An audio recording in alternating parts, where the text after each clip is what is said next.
Listo, doctor. Ya estamos ahora sí en vivo, doctor. Estamos directamente en nuestro sitio. Incluso ya tenemos gente que se está empezando a unir.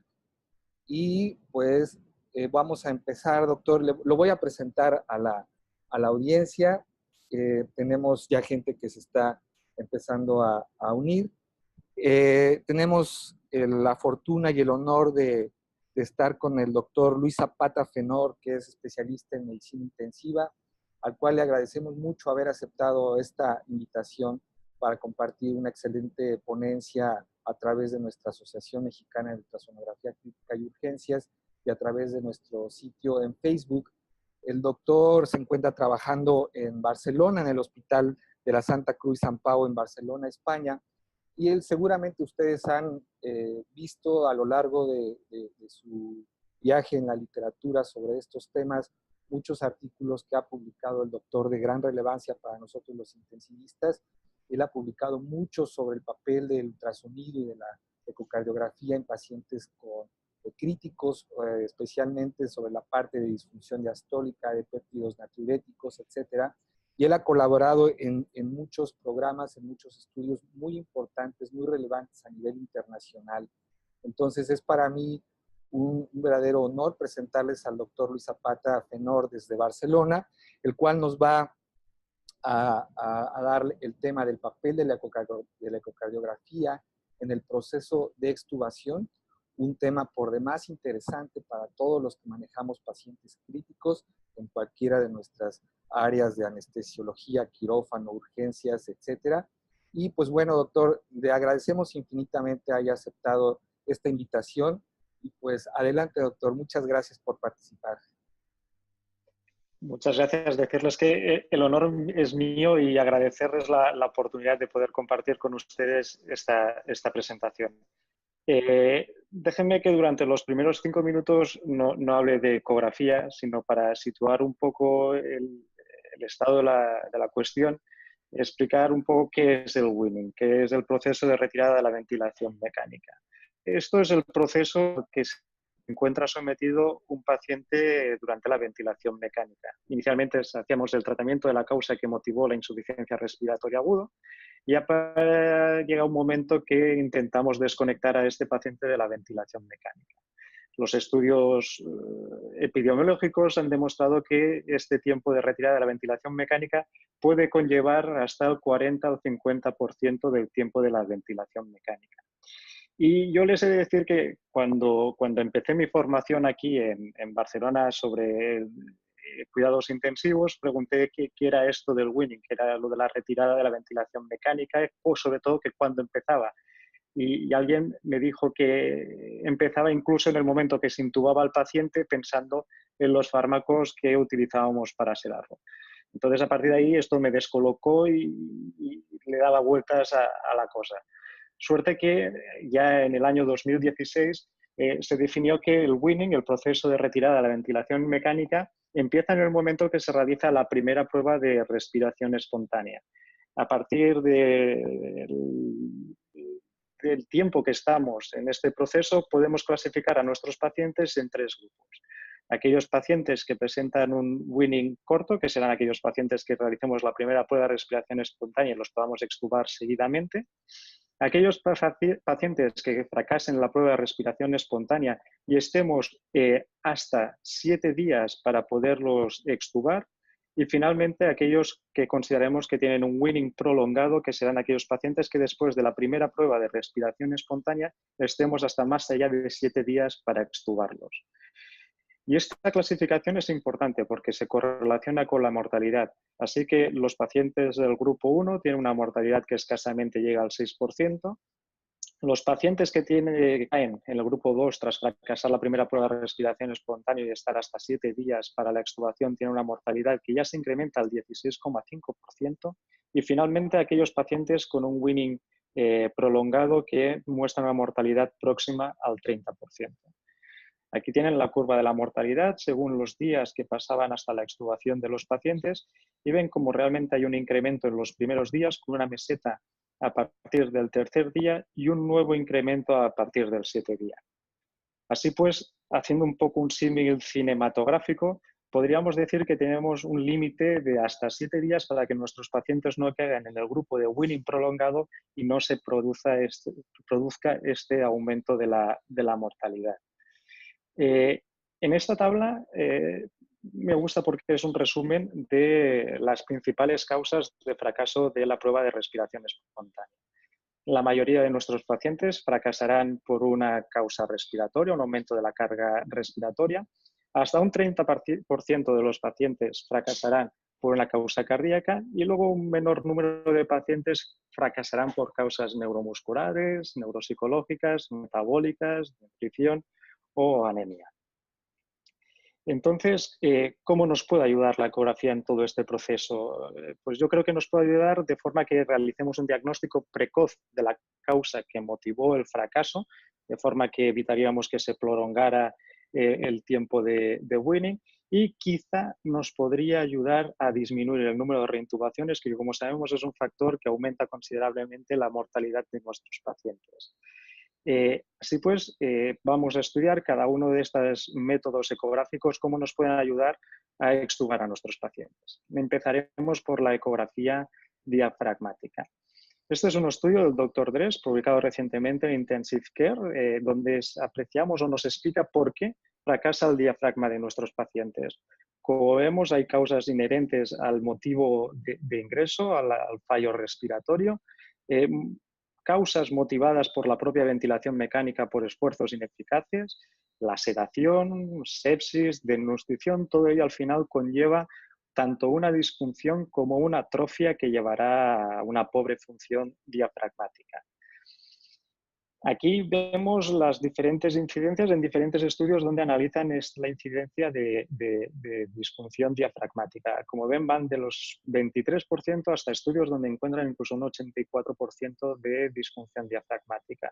Nosotros nos centraremos en estos estudios en que realmente realizan el estudio con ultrasonografía.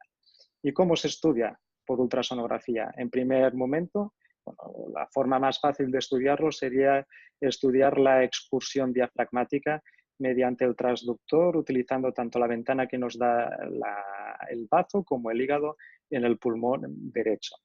Así pues, estudiaríamos el diafragma de forma que en expiración el diafragma se desplaza hacia cefálico y en inspiración existe un movimiento diafragmático en dirección caudal.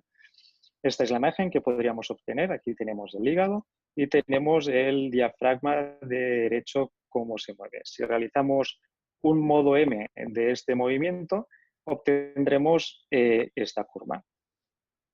Esta curva, el desplazamiento, podemos medir el desplazamiento, la excursión diafragmática, de forma que si es mayor a 10 milímetros estaríamos hablando de normalidad, si es inferior a 10 milímetros estaríamos hablando de una disfunción diafragmática. El estudio de Kim demostró que aquellos pacientes que tenían una disfunción diafragmática eran pacientes que estaban más días en el hospital, más días en cuidados intensivos, aunque no había un cambio en la mortalidad. Además, estos pacientes con una disfunción diafragmática, ya les digo, diagnosticada por ecografía, se vio que tuvieron muchas más horas de ventilación mecánica y fíjense, aquí el dato curioso es que llegan al tiempo de la primera prueba de respiración espontánea el mismo día que los pacientes sin disfunción diafragmática, pero están un número mucho mayor de horas de weaning. Así pues, en el estudio de Kim observan que la excursión diafragmática que hemos dicho de 10 milímetros en ambos diafragmas tiene un área bajo la curva mayor incluso que un parámetro que utilizamos normalmente en nuestra práctica habitual, como es el índice de Tobin, la relación entre la frecuencia respiratoria y el volumen TAIRA. Y si aumentamos el corte a 14 milímetros en el pulmón derecho, en el diafragma derecho, y a 12 milímetros en el izquierdo, este área bajo la curva y por lo tanto la sensibilidad y la especificidad pueden aumentar.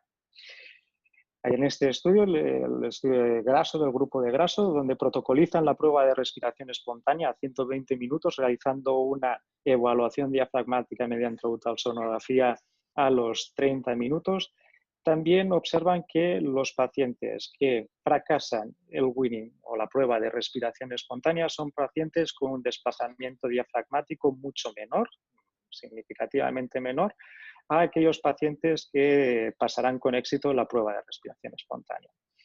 En este estudio lo que aportan es un parámetro similar al parámetro que habíamos comentado anteriormente de Tobin, de la relación de la frecuencia respiratoria con el VT, pero sin embargo en este caso lo que hablan es de una relación entre la frecuencia respiratoria y el desplazamiento diafragmático. Así pues, este índice que ellos hablan de DRSI, Diaphragmatic Rapid Shallow Breathing Index, tiene un área debajo de la curva mucho mayor que el índice de Tobin por sí solo. Así sería un parámetro que podríamos considerar en nuestros pacientes. Pero hay un problema con la excursión diafragmática. Aquí les muestro el estudio de Umbrello, donde pacientes conectados a ventilación mecánica realizan un protocolo de descenso progresivo de la presión soporte en pocas horas, realizando ecografías para el estudio de la excursión diafragmática. Como ven, la bajada de la presión soporte, que en principio implicaría un aumento del trabajo respiratorio de estos pacientes, no conlleva un aumento del desplazamiento diafragmático. En este estudio monitorizan el trabajo respiratorio con la presión transesofágica y ven que no existe una correlación lineal entre el desplazamiento diafragmático y el aumento de la presión esofágica al reducir los niveles de presión soporte. Por lo tanto, el mensaje sería que en aquellos pacientes en que hagamos una prueba de respiración espontánea con presión soporte baja, no en tubo en T, no desconectando el respirador, quizá la excursión diafragmática no la deberíamos utilizar. Para ello tenemos otra exploración. Saben que el diafragma tiene forma de cúpula. Con la desplazamiento diafragmática básicamente lo que estaríamos midiendo es la función del tendón. Pero para estudiar la musculatura diafragmática nos tenemos que ir a la zona de aposición diafragmática, que se encuentra aproximadamente sobre el 9º espacio intercostal. Con la sonda lineal obtenemos esta imagen de forma que vemos el diafragma entre la pleura y el peritoneo. Y aquí yendo más acefálico y nos iría entrando el pulmón. Así pues, esta es la imagen en movimiento que podríamos obtener. Aquí ven cómo de tanto en cuanto se ve entrar el pulmón y entra la línea de pleura y peritoneo, tenemos toda la masa diafragmática. Ese era un pulmón o el ejemplo de un diafragma que va correctamente. Y aquí ven un diafragma que no engrosa, una paciente con una disfunción diafragmática. Aquí les pongo las dos diapositivas o las dos películas juntas para que vean el paciente con una función diafragmática correcta y un paciente sin engrosamiento diafragmático. Con esta imagen podemos calcular la fracción de acortamiento diafragmático, el grosor al final de la inspiración, menos el grosor al final de la expiración, partido por el grosor al final de la expiración por 100. Una medida, ¿no?, por hacer un símil, como la fracción de eyección, pero en este caso del diafragma. ¿Y qué es lo que vemos? Volviendo al estudio de Umbrello, en este caso, aquel estudio donde reducían progresivamente la presión soporte, vemos que en este caso sí, una reducción de la presión soporte se corresponde con un aumento progresivo del acortamiento diafragmático, traduciendo un aumento del trabajo respiratorio. Y es más, el acortamiento diafragmático vemos cómo se correlaciona positivamente con todos los parámetros de presión esofágica. De forma que el mensaje sería que en aquellos pacientes que realicemos la prueba de respiración espontánea conectado al respirador con presión soporte baja, sin PIB, lo más correcto sería utilizar la fracción de acortamiento.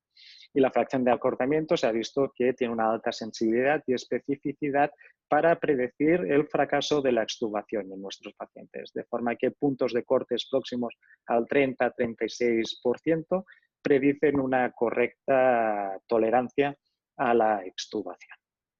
Así pues, a modo de resumen, entre el diafragma y el Winning, lo que sabemos es que una excursión diafragmática durante la prueba de respiración espontánea, recuerden, en tubo en T, sin estar conectado al respirador, menos de 10, tiene una alta probabilidad aumentada de fracaso de la prueba de respiración espontánea. Podemos medir la mejor excursión diafragmática, si es mayor de 15, la probabilidad de éxito está aumentada. Fracciones de acortamiento mayores al 30-36% también hay una probabilidad aumentada de éxito de la prueba de respiración espontánea. Y la ausencia bilateral de excursión, sabemos que son pacientes que tienen una probabilidad muy aumentada de fracasar tanto la prueba de respiración espontánea como seguramente la extubación en caso de pasar. En cuanto a la pleura, podríamos pensar que pacientes con un derrame pleural significativo, en caso de drenarlo, podrían mejorar. En este estudio, publicado en Anesthesiology el año pasado, lo que vieron es que realmente no había diferencia entre aquellos pacientes que lográbamos extubar de forma favorable con aquellos pacientes que fracasaban en cuanto a la cantidad de derrames pleurales. Aquí se ve como aquellos pacientes con derrames, sin derrame o con derrames pleurales pequeños, o aquellos pacientes con derrames pleurales moderados a grandes no muestran diferencias significativas en los porcentajes de éxito de la prueba de respiración espontánea. Ahora pasamos a la ecocardiografía. Hemos dicho que un 30% de los pacientes que fracasan la prueba de respiración espontánea lo hacen por causas cardíacas. Y es que al iniciar la respiración espontánea se produce una serie de cambios, como es el paso de la presión intratorácica de positiva a negativo.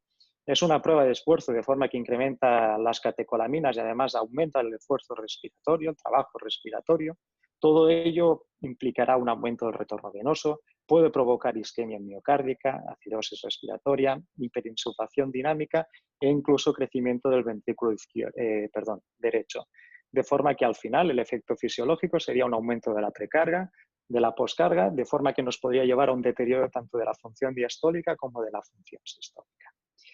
Y el problema es que, tanto clínicamente como con los parámetros que normalmente monitorizamos en nuestros pacientes, es muy difícil diferenciar a un paciente que fracasa por una causa cardíaca de por una causa respiratoria, en los que el tratamiento sería tremendamente diferente.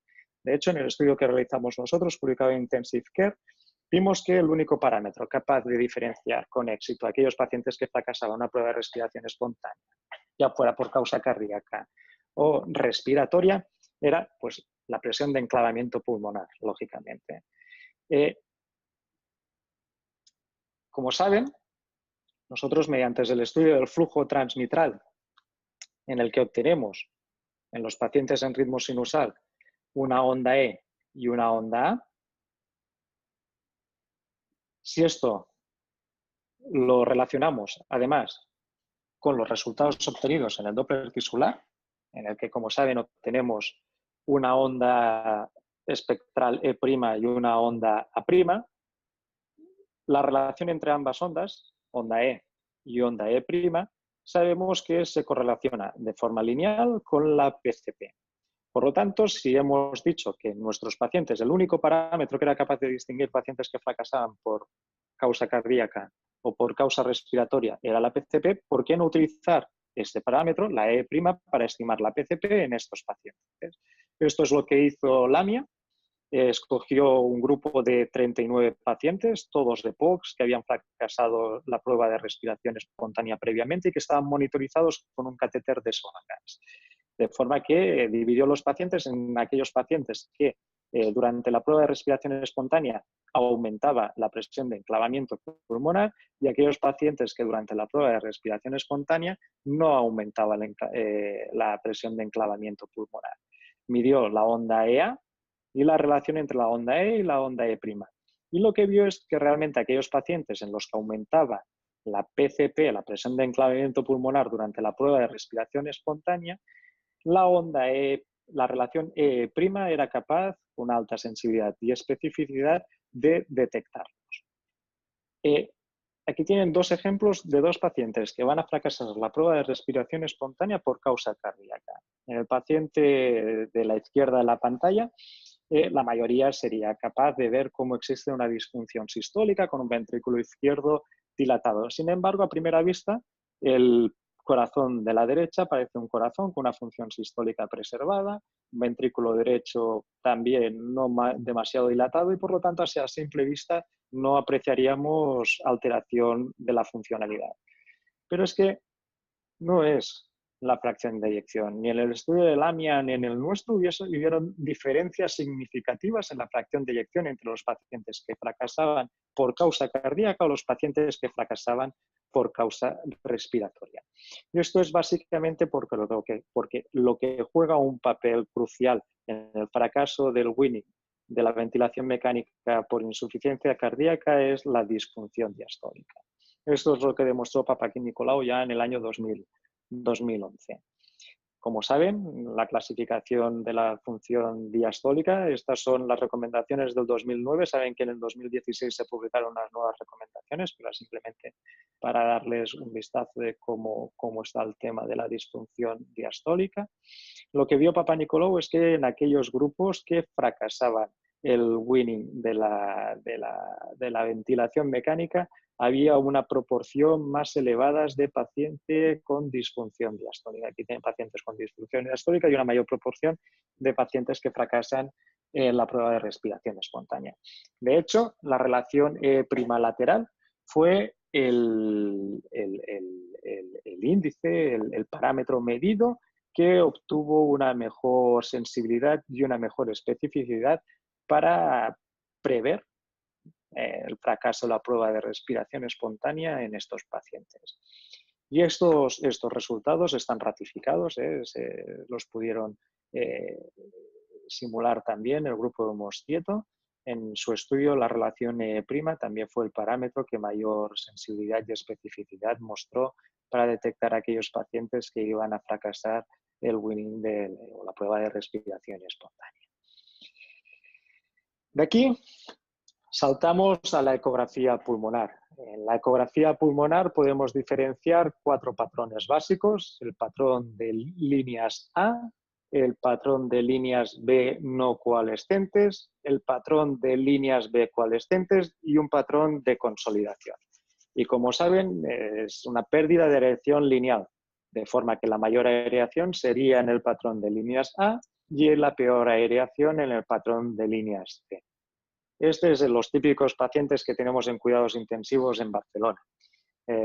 Básicamente les muestro la diapositiva para que vean cómo se hace el estudio. Tendremos campos superiores anteriores, campos inferiores anteriores, campos superiores laterales, inferiores y también los posteriores. De forma que si hacemos un estudio siguiendo estos cuadrantes, obtendremos, y además en función del patrón de aireación que encontremos, daremos una puntuación, de forma que en el patrón más aireado daremos 0 puntos hasta el patrón menos aireado, en el que daremos una puntuación de 3. Haciendo un estudio de todos los cuadrantes, podremos obtener un score de aireación, de forma que un score elevado serán pulmones poco aireados y un bajo serán pulmones muy aireados.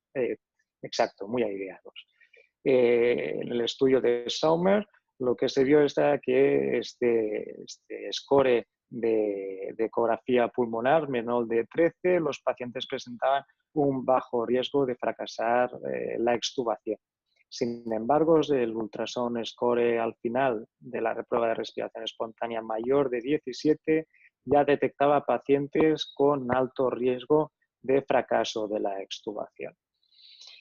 Así pues, ya concluyendo, si existen cantidad de protocolos que todos conocen para el estudio de la parada cardíaca, para el estudio del shock, ¿por qué no utilizar también un protocolo para el winning o para estudiar el fracaso del winning de la ventilación mecánica? Yo les propongo el acrónimo FEW, Focused Echocardiography for Winning, en el que con 3 simples estudios, una ecografía diafragmática, ya fuera midiendo la exclusión en el engrosamiento, esto dependerá básicamente de 2 cosas: de cómo hagamos la prueba de respiración espontánea y de nuestra experiencia en ecografía diafragmática.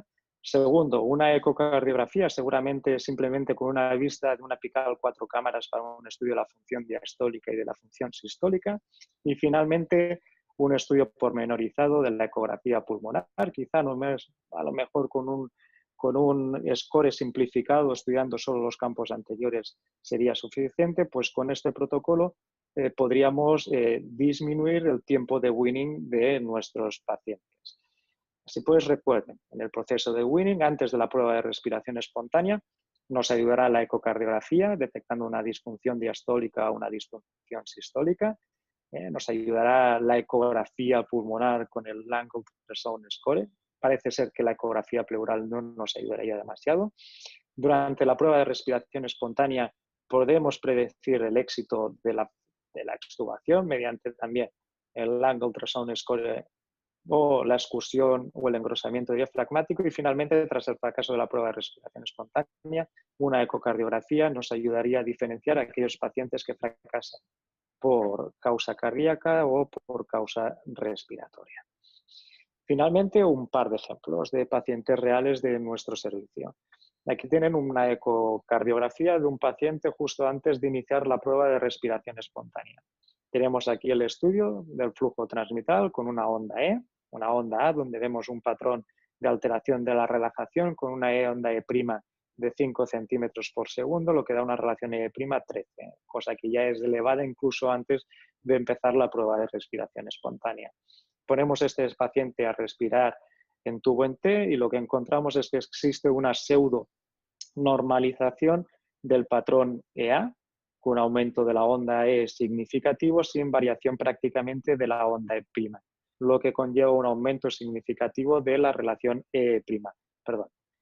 Además, con una ecografía pulmonar donde se ven en todos los campos estudiados, tanto del pulmón izquierdo como el derecho, una aparición de líneas B, traduciendo la existencia de un edema agudo de pulmón. Otro ejemplo, un caso real, una paciente de 80 años con antecedentes de hipertensión, EPOC, valvulopatía mitral reumática, que es sometida a una cirugía cardíaca para un recambio mitral y una annuloplastia tricuspidia, presenta un posoperatorio tórpido.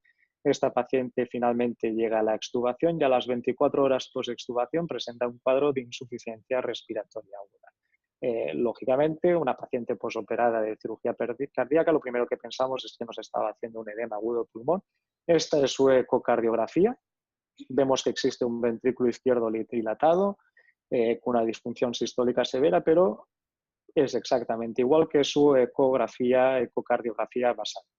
Aquí ven el estudio de la onda E con la onda E', que obtenemos una relación E' relativamente baja, de forma que prácticamente podríamos excluir el edema agudo del pulmón. Ya que estábamos realizando la ecocardiografía, vimos esto en el pulmón, en la base pulmonar izquierda, que vemos es un patrón de consolidación con broncograma aéreo en su interior. Esta era su radiografía, hecha posteriormente, donde vemos lo que parece o lo que es, visto por la ecografía pulmonar, una atelectasia masiva del pulmón izquierdo que no estaba previamente. Estudiando la función diafragmática, este es el diafragma izquierdo, esto es craneal, esto es caudal, aquí tienen la cúpula diafragmática, se observa un poco de derrame pleural, aquí tienen el pulmón atelectasiado y ven cómo este diafragma disfunciona. Existe una mala excursión, existe un mal engrosamiento. Este, sin embargo, es su diafragma derecho. Ven cómo existe una perfecta excursión. Recordemos que la paciente estaba en respiración espontánea y un correcto engrosamiento. Aquí tienen ambos pulmones para que puedan comparar pulmón derecho, el pulmón izquierdo con el pulmón atelectasiado. Perdón, el diafragma izquierdo con el pulmón atelectasiado.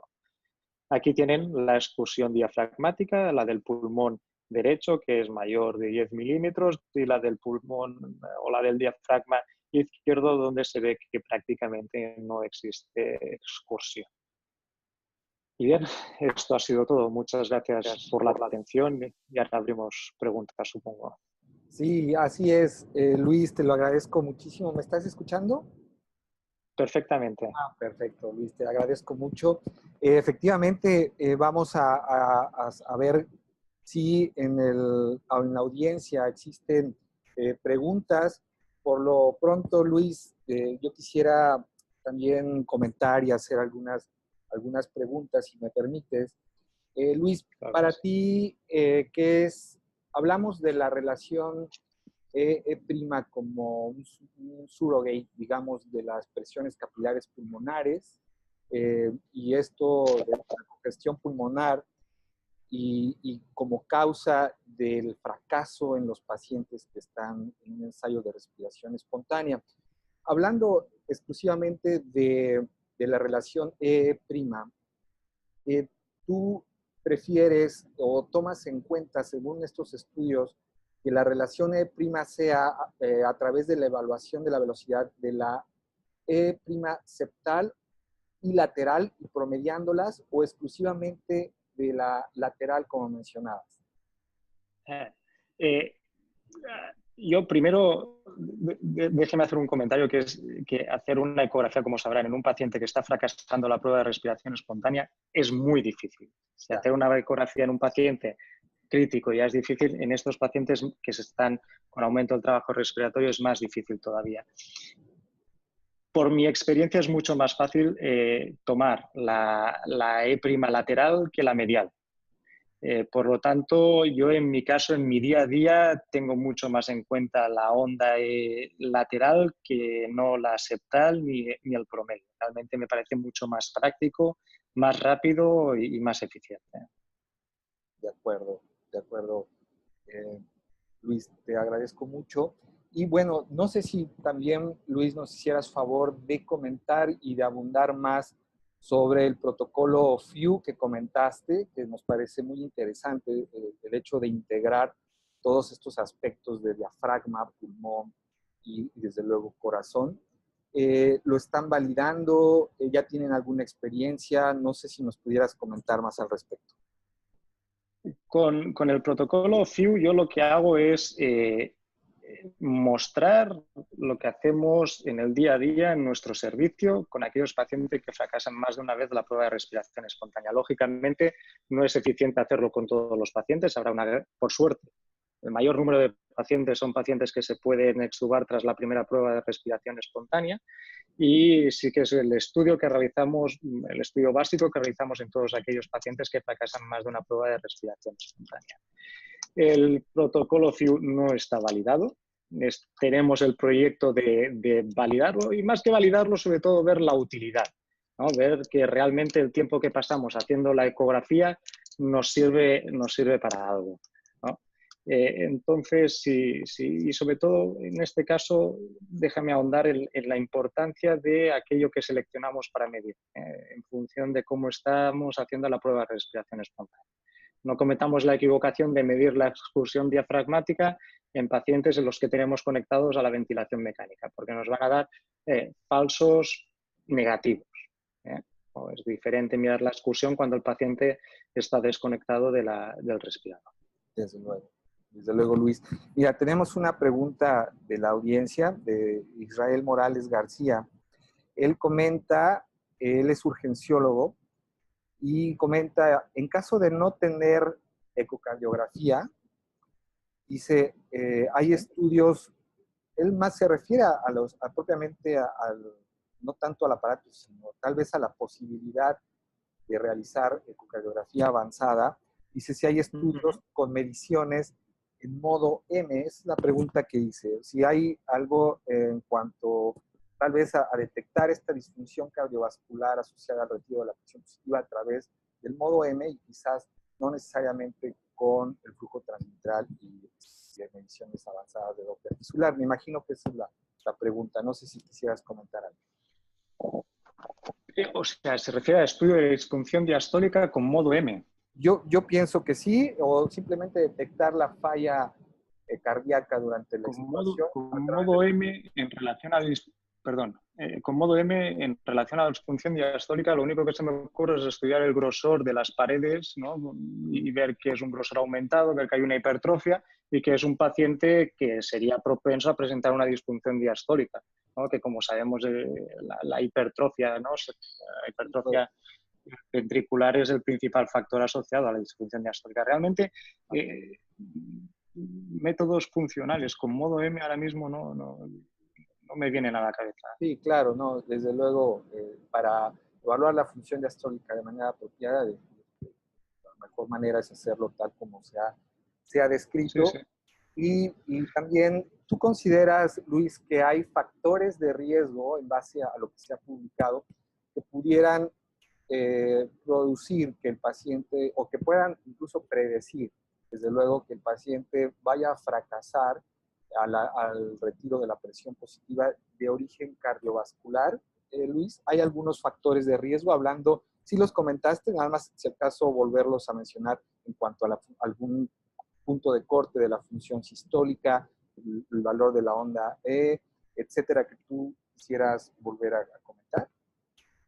Sí, valores de onda, de relación prima mayores a 13, 15, funciones sistólicas.